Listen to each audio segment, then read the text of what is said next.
Hello students, on NIT 2021 12 सितंबर को होने वाला है एंड आई होप आप सब लोगों की तैयारी बहुत जोरदार चल रही होगी और दिमाग में एक बात सबके रहनी चाहिए कि कैसा भी पेपर आएगा मैं इस एग्ज़ाम को फाड़ डालूंगा। याद रखिए फोड़ डालूंगा। याद रखिए पेपर हर साल आता है वैसे ही आने वाला है। टीचर्स बहुत हेल्पफुल होते हैं। नोट लाइक दिस आप अपने आप को दोष दें कि मेरा लक ऐसा है, बिल्कुल नहीं। सबके लिए एक जैसा ही पेपर आने वाला है, इसलिए कोई भी नई चीज़ नहीं होने वाली है। सिलेबस फिक्स है, लेकिन कुछ चीज़ों का आप अगर ध्यान रखेंगे तो आपको रिजल्ट अच्छा मिलेगा। देखिए, आप खुद से पूछिए कि अगर आपको एग्ज़ाम वाले दिन जाएंगे, बायोलॉजी, केमिस्ट्री, फिजिक्स तीनों पेपर एक साथ आएंगे, 180 क्वेश्चंस 3 घंटे में करने हैं। आपकी लाइफ में पहली बार ऐसा आएगा कि 180 क्वेश्चंस को आपको 3 घंटे में करने हैं। अब तक ठीक है, बोर्ड का एग्जाम आप देते रहे, 30 क्वेश्चंस 26 क्वेश्चन 3 घंटे में करने थे, सब्जेक्टिव चॉइस नहीं होती थी। अब आप ज़्यादा कन्फ्यूजन होगा क्योंकि मल्टी MCQs आएंगे, 4 ऑप्शंस होंगे, उसमें से एक को सेलेक्ट करना है। कौन बनेगा करोड़पति शो जैसे कोई 50-50 फ्लिप द क्वेश्चंस का, वहाँ पर आपको कोई ऑप्शन मिलता नहीं है कि ये क्वेश्चन नहीं आ रहा है तो फ्लिप द क्वेश्चन कर दीजिए। ये कंफ्यूजन है तो 50-50 कर दीजिए, 2 में से सेलेक्ट कर दूंगा। नहीं, वो कौन बनेगा करोड़पति शो नहीं है, वो रियल शो है लाइफ का। तो आपको कुछ हैबिट्स इन 15 दिनों में आपको ऐसी डेवलप करनी है जिससे आपकी रिटेंशन पावर बढ़ जाए। जो आपने पढ़ा है वो एग्जाम के दिन याद आ जाए। तो उसमें आज जो मैं आपको बताने वाला हूँ वो है स्लीपिंग टाइम, स्लीपिंग ड्यूरेशन। ये इस पे मैं आज बात करने वाला हूँ। बहुत से बच्चे कैसे पढ़ना है, कितना ज़्यादा पढ़ना है, इस पे तो सब लोग बात करते हैं, पर कोई भी कोचिंग या कोई भी लोग बहुत ज़्यादा इस बात पे नहीं करते कि सोना कैसे। ठीक है, सो जाएंगे जब नींद आएगी। तो मैं आज आपको बताने वाला हूँ साइंटिफिक अप्रोच के थ्रू कि सोना लाइफ में कितना इंपॉर्टेंट है। स्लीपिंग टाइम ही वो टाइम है जब आपने फिजिक्स, केमिस्ट्री, बायोलॉजी, जितने भी बड़े बड़े सब्जेक्ट आपने ग्रंथ पढ़े हैं, आपने सारे पढ़े हैं, उनको वो स्लीपिंग टाइम में आपके दिमाग में उसको सेटिंग करके वो जमाएगा। अगर आप उन सब्जेक्ट को आपके दिमाग में जमाने का टाइम नहीं देंगे तो एग्जाम वाले दिन सब गुड़ गोबर हो जाएगा, सब मिल जाएगा। केमिस्ट्री में फिजिक्स घुसेगी, फिजिक्स में केमिस्ट्री घुसेगी, बायोलॉजी में कुछ भी नहीं होने वाला है। तो माय डियर फ्रेंड्स, मैं छोटे से फंडे 3-4 स्टेप में जल्दी जल्दी देता हूँ, ज़्यादा टाइम नहीं खराब करते, क्योंकि ये वीडियो आपको पढ़ते पढ़ते जो बीच में 5 मिनट का जो आप गैप लेते हैं उसमें ही देखने के हैं। मैं नहीं कहता इसको बार बार देखना है, लेकिन एक बार देख के दिमाग में उतारना है और उसको इम्प्लीमेंट करना है। Sleeping time not less than 6 to 7 hours.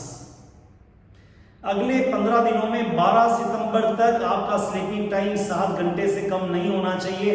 अगर आप 1-2 घंटे सोते हैं, फिर उठते हैं, फिर पढ़ते हैं, फिर सोते हैं, गलत। एक साथ 7 आवर्स आपके स्लीपिंग के टाइम होने चाहिए।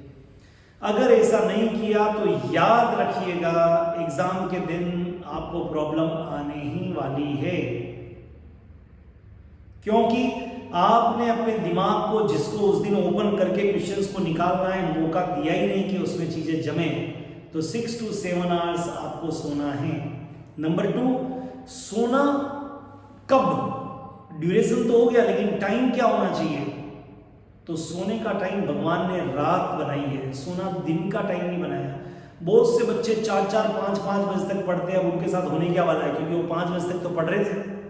अब एग्जाम जो है वो सुबह 9-10 बजे का ही टाइम है, 8 बजे से जाके वहां पर खड़ा होना पड़ेगा। तो आपके शरीर की बॉडी क्लॉक ऐसी सेट हो गई है कि मेरे को 4 बजे तक पढ़ना है, 5 बजे तक पढ़ना है, फिर 2-1 घंटे सोऊंगा, फिर उठूंगा। क्योंकि अब तक तो अगर नेचुरली कोई आदमी 6 बजे सोएगा रात भर पढ़कर, तो 8-9-10 बजे उठेगा। तो फिर वही आपका बॉडी क्लॉक, क्योंकि वॉल पर जो क्लॉक लगी है वो तो सबने देखी है, पर आपके अंदर का जो बॉडी क्लॉक है वो किसी ने नहीं देखी है। उस घड़ी को देख के तो टाइम सारे सेट किए हैं, पर आपके बॉडी क्लॉक को आपने सेट नहीं किया है, आपके शरीर की घड़ी को।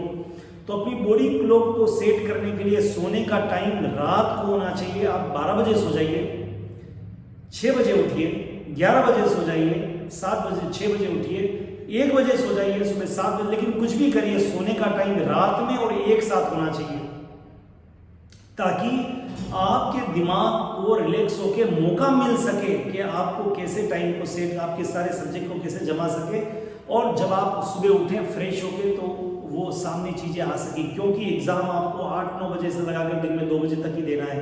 यही टाइम होता है नीट के एग्जाम का अमूमन।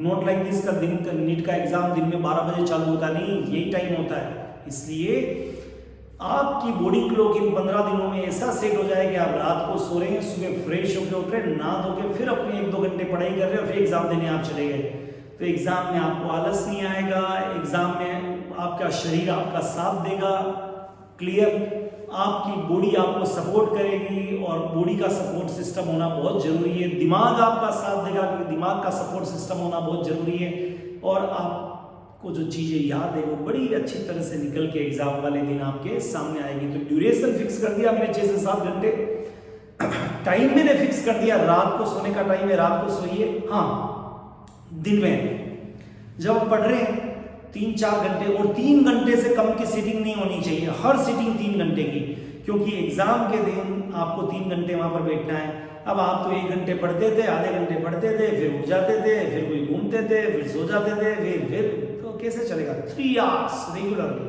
आपको देने ही हैं, क्लियर, हर सीटिंग 3 घंटे की। आपकी बॉडी को समझ में आ जाए कि 3 घंटे तो आप जब बैठते हैं तो पूरा कॉन्सेंट्रेट होकर बैठते हैं। तो इन 15 दिनों में आपको स्लीपिंग टाइम मैंने बता दिया, पढ़ने का टाइम 3 घंटे रेगुलर होना चाहिए, क्लियर, सोने का टाइम 7 घंटे रेगुलर होना चाहिए, क्लियर, नो अलार्म बोल के सोइए मम्मी को कि मुझे 6 बजे उठना है, तो मम्मी मुझे उठा दीजिए, पापा मुझे उठा दीजिए, दे दीजिए उनको जिम्मेदारी, नो अलार्म, नो अलार्म, ठीक है, कभी गलत फहमी नहीं, मम्मी को जिम्मेदारी दे दीजिए, सबसे एक्टिव होती है, पापा को जिम्मेदारी दे दीजिए, डांट के उठाएंगे पर आपको समय उठा ही देंगे। तो स्लीपिंग टाइम को आप सब लोग ध्यान रखें, जितना अच्छा इन 15 दिनों में बच्चों का 5-6 घंटे का रेगुलर मैंने जो टाइम बताया उसमें स्लीपिंग टाइम होगा, उतना आसानी से चीजें यहाँ पर जमेगी, और जितनी ज्यादा अच्छी तरह जमेगी एग्जाम वाले दिन, उतनी अच्छी तरह से बाहर निकल के आएगी। नंबर 3 जो बहुत इंपॉर्टेंट है, जब स्लीपिंग टाइम प्रॉपर होता है तो आपके बॉडी का हार्मोनल भी बैलेंस होता है, इनबैलेंस नहीं होते हैं, और आपको बाकी जो समस्याएं होने वाली है वो भी नहीं होगी, सिर में दर्द भी नहीं होगा, आपके माइग्रेन भी नहीं होगा, और आप इस नेट 2021 के 12 सितंबर को होने वाले एग्जाम को बहुत अच्छी तरह से फाइट कर पाएंगे। Thank you so much, all the best, have a great time.